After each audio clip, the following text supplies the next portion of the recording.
Gene Price with Redmond Hunt. And I'm Kirt Conley with Redmond Hunt. Today we're going to talk about solid minerals versus granular minerals and kind of the pros and cons to each one of them.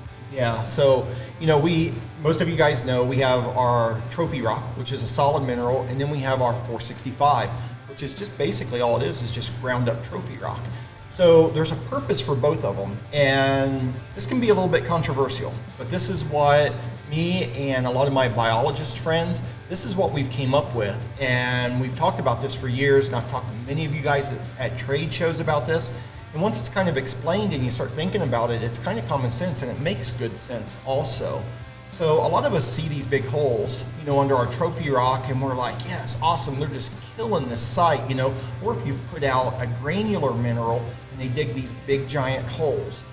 So one day I started thinking, and I was talking to a good friend of mine, it's a biologist, and this topic came up and we were talking about it, and he told me, he's like, Gene, he said, the only problem with that is there is no place in a deer's diet for dirt. It just isn't.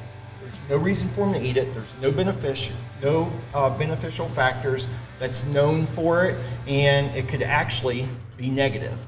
So I was like, so what do you do? Because if you put out a mineral, the deer are going to dig the dirt. They love to eat salty dirt. We don't know why, but they do.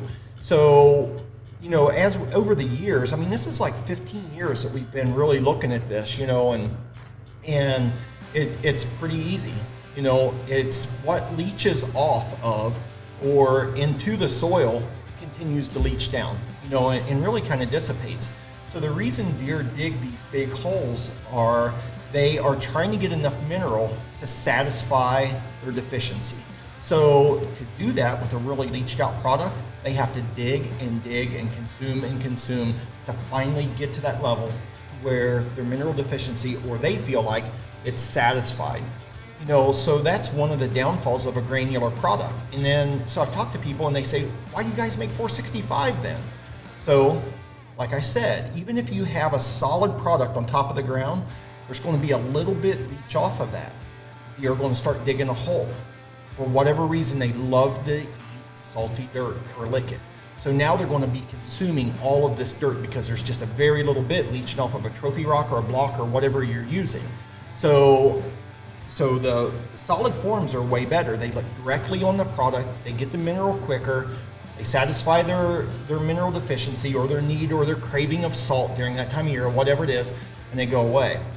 So the reason we make 465 is we know that they're going to dig a donut around that trophy rock. So what we do is when they start digging, we start piling 465 in there. And we get that mineral content really high. A lot higher than what little bit leaches off of the trophy rock. So when they are digging in those holes, that they are consuming less dirt because we have more mineral in the ground. And honestly, we'll go out to some of my sites here and I'll show you where they used to be. When they start getting very deep, I fill them in and I abandon that site, move it 20 feet over, start a new site. I don't want them digging 3-foot deep holes. And some of them out here, I've left a couple of them because it's where we've kind of been doing this study at, and I'll show you what it gets after about 4 or 5 years. You can back a Jeep into them. They're huge. So that's the biggest thing is, if you're going out, and some guys still like to do this. They still like to make these old school mineral sites. They like to see these big holes in the ground. And, if that's your preference, so be it. But to get the maximum efficiency out of your minerals, you should really keep it elevated, keep it off of the ground, and get the deer to look directly on the mineral rather than digging these big holes in the dirt that they have to consume all of this dirt, which they don't need in their diet.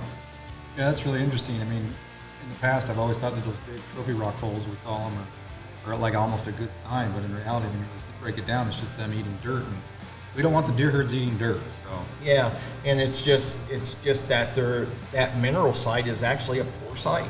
There's not that much mineral there. It has enough salt to get them interested and to make them want more, but there's just not that much mineral there, and they have to consume so much material. So me personally, I am not a fan at all of a mineral site that starts out as a granular site. Just not a fan. I'm a solid mineral kind of guy. I like to keep it up off the ground. I like to keep the deer licking directly on the mineral product itself, and that way I know that they're getting the maximum amount of mineral that they can from their tongue to rock or block or whatever it is, contact, rather than eating dirt, and trying to dig down and get what little bit is leached out from all the rain. That's awesome. That's great information. Thanks for sharing that with us. So, thanks again for watching this week. Next week, we're going to be talking to you about our trail camera contest. So make sure you tune in on that. And like always, make sure you follow us on Instagram, Facebook, subscribe on YouTube so you can stay up to date with all these episodes. Yep. And hey guys, thanks for tuning in, and we'll see you next time.